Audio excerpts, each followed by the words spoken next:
Let's look ahead to Week 13 in the NBA, a schedule overview, how we can stream in, which teams are good, which teams are bad, what we're doing with moves, all that sort of stuff. You know how it goes. Michael Bolton. Thanks, Josh. It's Michael Bolton here, and it's time for another episode of the Locked On Fantasy Basketball Podcast. Let's get to it. Let's get to it, indeed.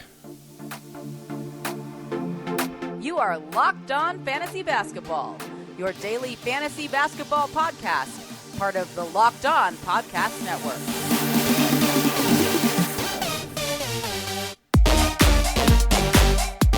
Hello and welcome to the Locked On Fantasy Basketball Podcast, brought to you by Basketball Monster. My name is Josh Lloyd, and according to a recent study, the physical act of smiling can improve your mood. I'm also the lead fantasy analyst at basketballmonster.com, and you can find me on Twitter, as always, at redrock_bball, on TikTok at redrock_bball, and on Instagram at LockedOnFantasyBasketball. Today's episode is brought to you by Jase Medical. Empower yourself when you purchase a Jase case, providing you with a personal supply of 5 antibiotics that treat 50-plus infections. Get yours today at jasemedical.com. Use the code LOCKEDON to get $20 off your order. That is JASEmedical.com. Thank you also for making Locked On Fantasy Basketball your first listen every day. We are free, and we are available on all platforms. Be a double banger. Watch the video, listen on the audio, and if you are here on the video side, let's hit Operation 80K.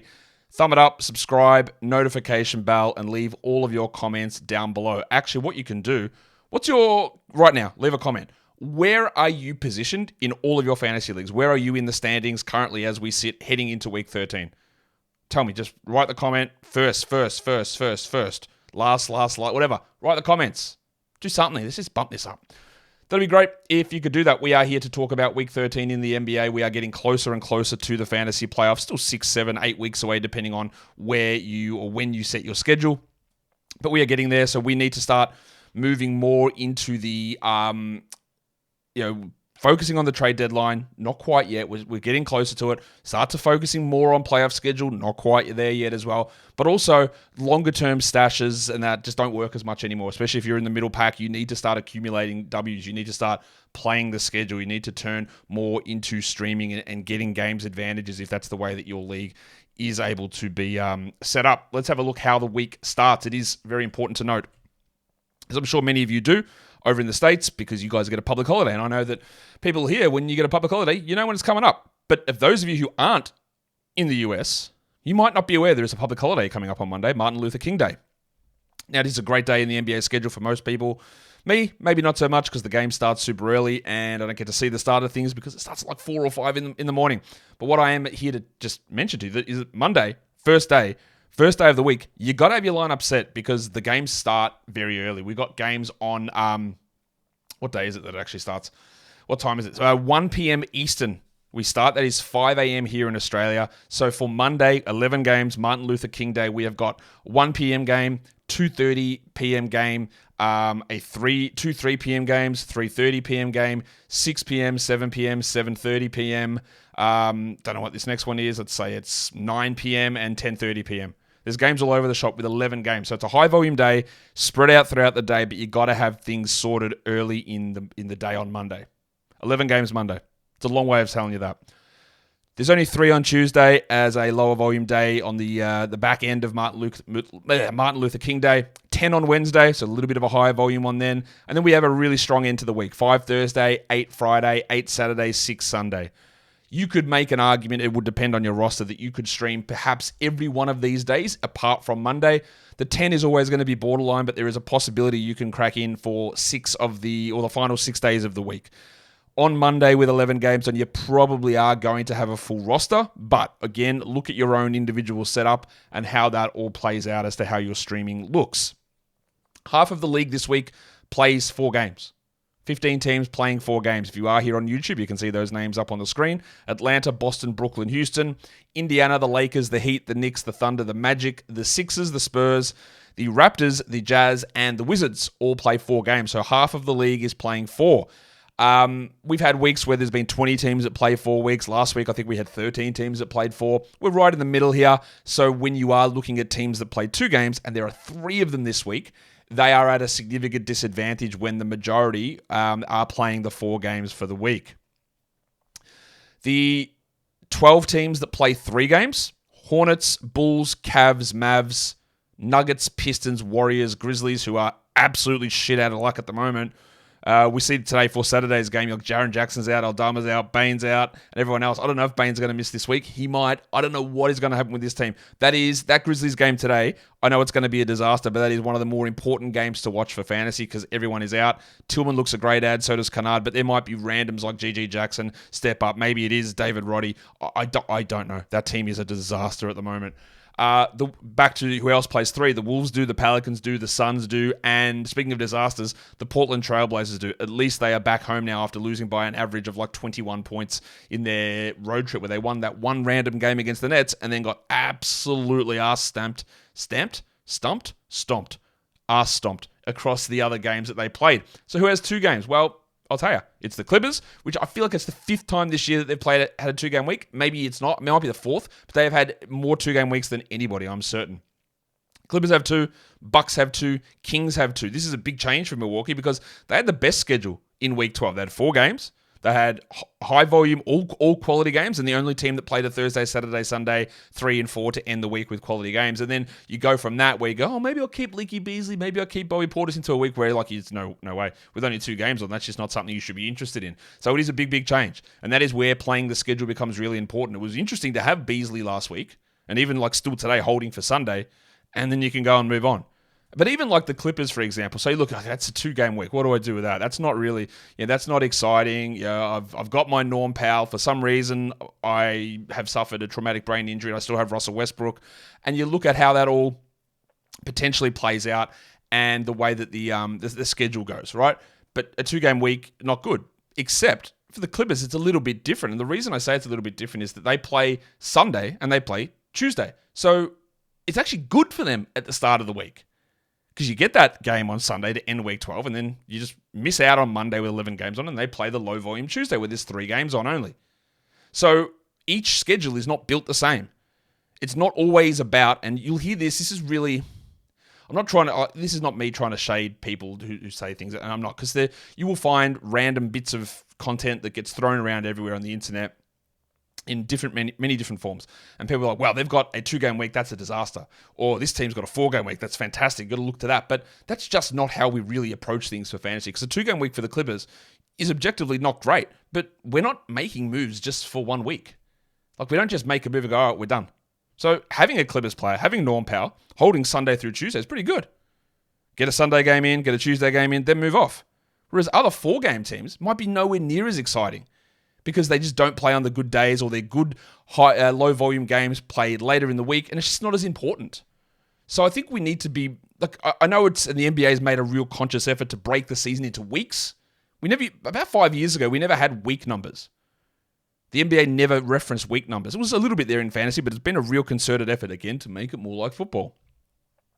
But I think part of the side issue with that is that it's turned us into a situation where in fantasy we're looking, well, all we need to look at is Monday, Sunday. That is it. That's the 7 days that's important. Not like what happens like Saturday through Friday.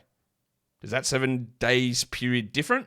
I know we're all trying to win that individual matchup, but we have to be really cautious of what's happening each day, each little chunk, and each portion of the schedule versus like 2 games bad, 4 games good. I don't think that's a great way of approaching that. That was long-winded. Apologies for that. Today's episode is brought to you by Jase Medical. According to the FDA, pharmacies are running out of antibiotics like amoxicillin, which is something that you've probably had 50 times in your life, or at least know somebody who's had. But when we're running into these issues where things aren't getting supplied the way that we need them, like, it does become a problem. Antibiotics are vital for treating a lot of different infections. Respiratory tract infections, sinusitis, which is a respiratory tract infection, urinary tract infections, STIs, skin infections, which honestly might be one of the more important ones there. Those things can get really serious really quickly. And if you don't have access to the antibiotics because of all these issues, then that's a real problem. Jase and the Jase case provides you with having these antibiotics at home in case of this sort of an emergency. You go and you fill out their physician questionnaire over on the site. The board-certified physician checks it over, makes sure that everything makes sense for what you need to get. The medications get dispensed by a licensed pharmacy, and they get delivered and dispensed at a fraction of the cost. Can you put a price on peace of mind? I don't know, but it's never been a better time to be prepared than today with all of these things, with medication issues and supply chain issues happening right across the world. So go to jasemedical.com, use the code LOCKEDON, and you can get $20 off your order. All right, so we've had a bit of a look at how things play out to start the week in terms of games played, but let's get into the nitty-gritty of it. What about the quality games? I might as well just do it. What's a quality game, Josh? I'm glad you asked, Johnny, because a quality game is a game that is played on a day where there are not very many NBA games played. The cutoff that I use is 9. If a game is played on a 9-game NBA day, or 8, 7, 6, 9 or fewer, I count that as a quality game. Why is that important? Well, if there's 10 games on a day, 11 games, 12 games, 13 games, anyone you add off the waiver wire is probably just going to sit on your bench, so it is a waste of a waiver move. If there's 9 games on or 8 games on, you probably do have an open slot in your active roster, so if you add that player, you're going to use them. There's no point saying, well, this guy plays on Monday. He's a great ad. And then you look and you go, well, he's actually just going to sit on my bench, so it's a pointless ad. And then his next game's not until Friday, so I've actually just burnt an ad, burnt a roster spot that sits there unused for 4 days. So quality games are as important in a daily changes league, which is, again, by far the largest proportion of leagues that people play in.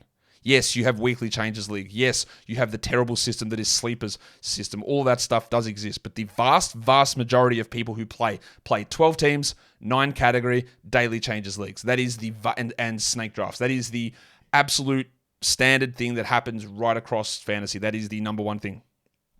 So whenever you think about your own league and think about what you do is what happens, that is the standard is 12 teams, 9 categories, daily changes, snake draft. Your league might be a weekly points league with an auction. Cool. That's what you're used to, but that is not what the standard is. So just be aware that there are differences across that sort of thing. Who's got the good quality games going on? Well, there are 6 teams that have 3 quality games. Pacers, Thunder, Sixers, Wizards, Nuggets, and Suns.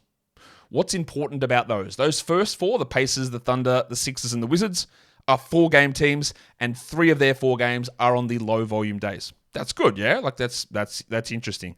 The next 2 are the ones where you go, the Nuggets only have 3 games for the week. The Suns only have 3 games for the week, but they are all on low volume days. So if you're looking at that and you have a fringe player, let's call him Kentavious Caldwell-Pope, Aaron Gordon even. Not that he's necessarily fringe, but he's a little bit fringe. The Suns don't really have many of those guys. Maybe if you're considering even a bowl stream, which I know sounds crazy, but in 17 minutes, there's a little bit there with him. 3 games, 3 quality games of all of their games, it's useful because there are teams that play 4 games that only have 2 quality games. So you're looking at, hey, do I stream a Thad Young in when 2 of his 4 games, or Jonte Porter, whichever one you want to go for, 2 of his games are on the high volume days, Monday and Wednesday. And would you even use Jonte Porter or Thad Young on those days? Probably not. So is it worth to get a 3-game player from Denver or Phoenix when you're going to use them more times? Probably yes. So that is what we're talking about. The Clippers and the Kings. We already highlighted they've got a 2-game week. That's really bad, yeah? But maybe it's not because both of their games are on low volume days. Now, the other team that has the 2 games is the Bucks, and they play Wednesday and they play Saturday. So Aliki Beasley, you might not even use on a Wednesday. So that's worse. So you'd be holding him all the way through to maybe play on Saturday. Same with Bob Portis. That's useless. Whereas the Clippers, like I said, they've got the Sunday, they've got the Tuesday. Their next one's not until the following Sunday, which is shocking as well. But the Kings have an interesting one because they've got only a 2-game week, sure, but Monday, high volume day, Kings play Tuesday. Wednesday, high volume day, Kings play Thursday. So out of your first 4 days of the week, there are 2 streaming days, and the Kings are there on both of them. So a fringe Kings player, it might be Harrison Barnes. Well, it definitely is. He is definitely fringe. It might be Trey Lyles. You go, well, why would I bother adding Trey Lyles for a 2-game week? Well, you can add him, get him Tuesday, Thursday, drop him, and then get something else cracking in Friday, Saturday, Sunday. That's the importance, whereas the surface level analysis is 2 games. I'm not going to bother with any of these Kings guys. Maybe I might even drop Malik Monk, which would be pretty stupid, but yeah, people might have that idea. So it is worth highlighting that, I think.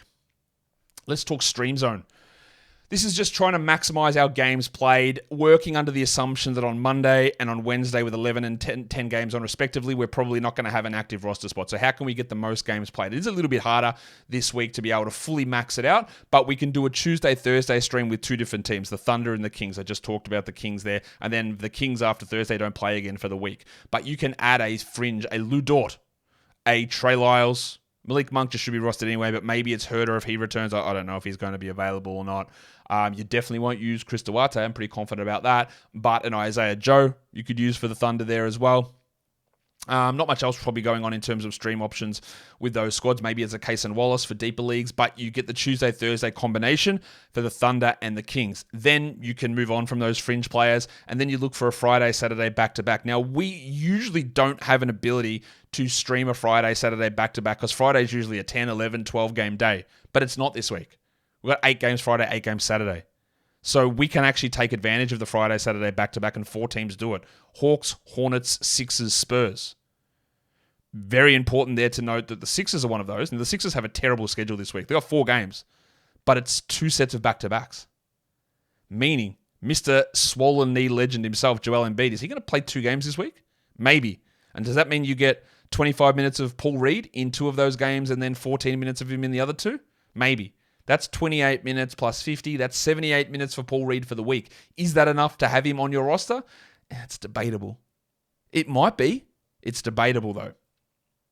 The other one there is the Spurs, and we know that, Popovich came out yesterday and said that, Wembanyama's restriction is going to last through to that back-to-back next week, and then he'll be reassessed. So, the Trojan Domi Barlow. We're going to get a real look at what Domi Barlow and Mamukelashvili are going to show out in today's Saturday game with no Wemby, but another opportunity for them on the Friday, Saturday, where you could stream those players in. And then that's 2 ads, 4 games. Big W. And then you've got 2 more ads left. You can use one of those ads just to get someone who you want in on Sunday, and then the other ad, you can do whatever you want with it. You can open up a second streaming spot for Sunday. You can open up a second streaming spot if you wanted to and get 2 Thunder and Kings guys early on in the week, and then get 2 on the Friday, Saturday, and really bump your games played up. Get 8 games played, 2 roster spots, 4 ads. Is that enough to get you over the edge? It might be. Or you can use one of those extra ads, that spare ad, to stash a player, to add a longer-term value guy who might be able to produce more as we get further into the season. A lot of that is going to depend on your individual situation, how your roster looks. Do you have just a bunch of crap at the bottom end where you can just turn it into 2 streaming spots? Because it is really easy to get a bunch more games this week if you do use the 2 streaming spots in that way. Today's episode is brought to you by FanDuel Sportsbook. The NFL playoffs are here. Playoffs? But there is still time to get in on the action with FanDuel, America's #1 sportsbook. Right now, new customers get $150 in bonus bets guaranteed when you place a $5 bet. Don't worry about whether you win or lose. It doesn't matter. You just put $5 on and they give you $150 in bonus bets. What an absolutely fantastic deal. Their old ones, trash. FanDuel upped their game. Now it's just $5 on, $150 in bonus bets back. And with that, you can use it so many different ways. Do you know that they've got something? I'm not sure if you've heard about this. They've got a parlay hub. And in the Parlay Hub, you can go and check their live same-game parlays. You can check the parlays that other parlay legends have chucked up there in the Parlay Hub for you as well. Here's the best way to find popular parlay plays, the old triple P. So go to FanDuel.com/lockedon and make your first bet a layup. FanDuel is also an official partner of the NFL, and don't forget to gamble responsibly. Who wants a little bit of inside podcasting? I'm sure that's completely boring, but I listen to other podcasts. I do. It's not necessarily basketball, but whatever. Sports. Anyway, so then you hear another podcast being sponsored by FanDuel, and you hear them reading the ad copy that we get given and they get given, but they read it absolutely verbatim, every single word, exactly how it's written on that ad. And I go, really? You're just going to read it out? You're not going to put a bit of color on it. You're not going to put a bit of flair into it. You're not going to really hit the word parlay a million times. You're just going to read it straight off the thing. It's pretty boring. Anyway, I know that some of you don't like listening to ad reads and all that sort of stuff. I do it because I have to get paid, obviously, for this work, but I try to make them a little bit fun as well. Does it succeed? I don't actually know. Maybe. Let's look at some schedule quirks across the week. There are 4 teams who do not play across the weekend. Dallas, the Warriors, the Pelicans, and the Kings. They don't have a game on Saturday or Sunday. The Kings do not play Friday, Saturday, Sunday. We talked about that. They've got that Tuesday, Thursday, 2 quality game combo, and then they're off for 3 days. The Clippers have a huge gap in the middle of their schedule. They play Sunday, Tuesday, like I said, really good start to the week, and then they don't play Wednesday, Thursday, Friday, Saturday. 4 days off. 4, not 5, 4. 4 days off. So, it's great to try a Norm Powell on Sunday. It might be okay to try a Daniel Tice. It honestly might be okay to get a Russell Westbrook for Sunday, Tuesday. Because it's 2 games. Backendings, you just do it in your private time. Bookending Monday's big slate. You get the 2 games in, and then they're just off. No Wednesday, no Thursday, no Friday, no Saturday. And you definitely don't hold those guys. You hold PG, you hold Kawhi, you hold Harden, and you hold Zubats. And everyone else, completely expendable through that rest of the week. And then Milwaukee, like I talked about as well, they've got a great schedule this week. They play 1 game between Monday and Friday, and it's on Wednesday when there are 10 games on. So your Leaky Beasleys, your Campaigns, your Bob Portises, your Pat Connaughtons, if that's the direction you're going. You don't use them for 5 days. In fact, do they play Saturday or Sunday, the Bucks? I think they play Saturday. Yeah, so 1 game to start the week. So that is just a burnt roster spot. Be really cautious of that. You hold them because they play Sunday. This week, week 12. Next week, week 13. It's a stinking schedule for your Milwaukee Bucks. Let's look at some 3 and 4s. And you're really seeing this sort of load stuff come to the fruition, or come to the fore at the moment, with teams being really cautious about overloading their players and overloading the schedule on their guys and some random rests and things like that. So, Sunday through Wednesday, Miami have 3 games in 4 nights. As General Soreness comes back, it might be not great for him. So they've got the Sunday, Monday back-to-back, and then they play again Wednesday. Obviously, 2 high-volume days there.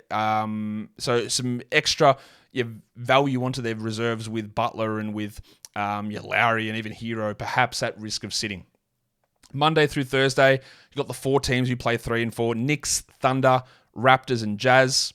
Not much there in terms of worry about excess load on people.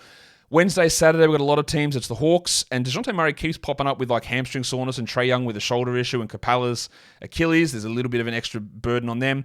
You got the Hornets there, so what do they do with LaMelo Ball? Does he play 3 and 4? The Wolves, they should be all right, but we saw them rest Mike Conley the other day and Gobert. Knicks, who cares? But you'll notice the Knicks really concentrated in the middle of the week there. And then the Spurs, we already talked about the Wembanyama situation. And then to end the week, the Pacers and the Wizards play 3 games in 4 nights, Thursday through Sunday, and they're all quality game days. So when we are really focused, the Pacers already got this great value in terms of streaming with McConnell and Nembhard and Neesmith and Smith and 7 different blokes, Toppin, Heald, whoever.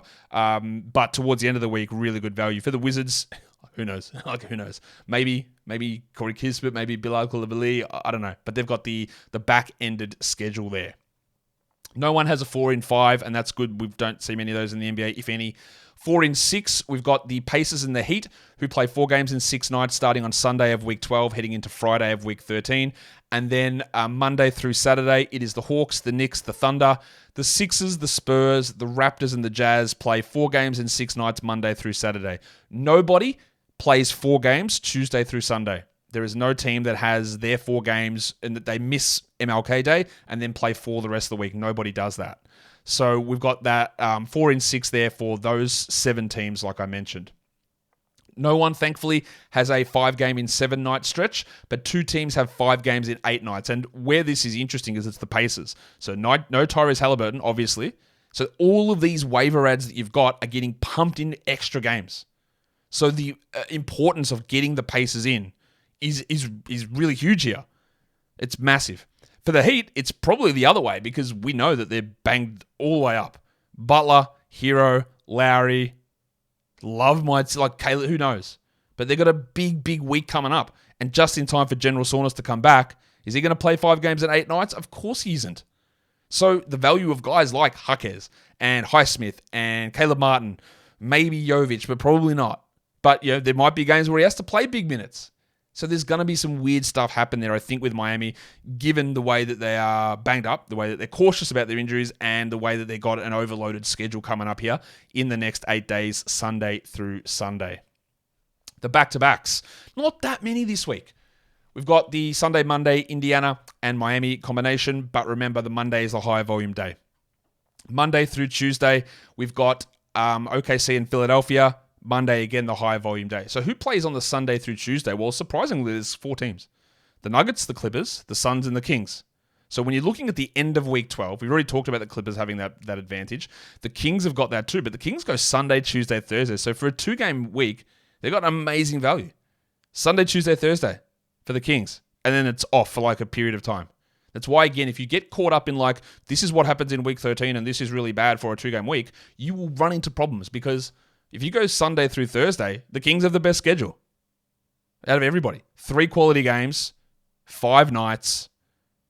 No one beats that. Denver, Clippers, Suns, Kings play Sunday through Tuesday. Or they're back-to-back, the pseudo back-to-back surrounding MLK Day. Wednesday is a high volume day. There is no Tuesday, Wednesday back-to-back, by the way.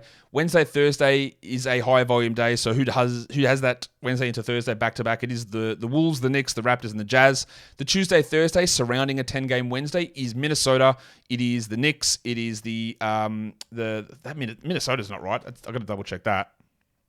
Yeah, I apologize. That part is wrong. That Tuesday, Thursday part is wrong. I doubled up the Knicks, Wolves, Raptors, Jazz. They don't have the Tuesday, Thursday. The 2 teams that have the Tuesday, Thursday are the Thunder and the Kings. So not those other teams. My apologies. That is not true. Just be really cautious when reading that. Minnesota, the Knicks, the Raptors, and the Jazz play Wednesday, Thursday. The Thunder and the Kings play Tuesday, Thursday. Thursday, Friday, it is the Pacers who have that combination. They're the only team that has that back-to-back on Thursday, Friday. So again, the extra value, the extra games played here for the Pacers is important. We go on to Friday and Saturday. Again, that back-to-back that we don't usually get ability to use. We've got 4 teams, Atlanta, Charlotte, the Sixers, and the Spurs. And then the weekend back-to-back is the Rockets and the Wizards. The higher volume games all taking place at the beginning of the week. And then we go Thursday, Friday, Saturday, Sunday. All lower volume streamable days to end week 13. In terms of weekly leagues, it's not a great selection of guys there. I've got Goga Badadze up there. Even if Wendell is back, I think there's enough value in him. We still don't know a bunch of their guys, especially like Franz Wagner, whether he is going to play or not. Chris Dunn, I expect, will just keep starting, playing 21 minutes or so in 4 games. That's good. Kelly Olynyk, 4 games, good. You got the Pacers there, Nembhard and Neesmith. We've already talked about their schedule a lot. And the Spurs have got the 4 games, including the 1 game without Wembanyama at the end of the week, the Friday, Saturday, back-to-back. So Sohan continues to just do enough to be a 12-team league sort of an option. Trey Jones already rostered in more leagues than hits my cutoff here, but he's still someone we're really looking at. So the Spurs have got an interesting run at things. And then we've got the 3 teams that play 2 games. So if you're in a weekly lineup lock league, you've got some big names to choose from. And I think all of these guys, Kawhi Leonard, James Harden, Paul George, Damian Lillard, Giannis Antetokounmpo, and Domantas Sabonis are guys that I would lock into my lineup for a 2-game week. Now, there are 2 other names there who are bigger name players who I haven't included. I think Chris Middleton is on the edge of that, and I don't think I would lock him in. The one that gets really close there is De'Aaron Fox. And you could easily make an argument to lock De'Aaron Fox in. To me, he's on the borderline there of whether he is a must-start player in a 2-game week. We know he's in a real slump shooting-wise, and that's maybe part of why I'm a little bit pulled back on him being a must-start. I don't think there's any problem with starting Fox in a 2-game week, but I wouldn't say that it's 100% required, whereas for Kawhi, Paul George, Harden, Lillard, Giannis, I would do it without any question, really. Fox is just a smidge behind there, but absolutely totally okay to start him in there. I just wouldn't absolutely guarantee that I'm locking him in to that position as a start in that spot. And that will bring us to the end of this Week 13 preview. Guys, you know what to do to be a double banger. You go and watch the video, you go and listen to the audio side of things. You hit the subscribe button, you thumb it up, you leave all those comments down below as we get ready for Week 13 in the NBA. Guys, we are done here. Thank you so much for listening, everyone. See ya.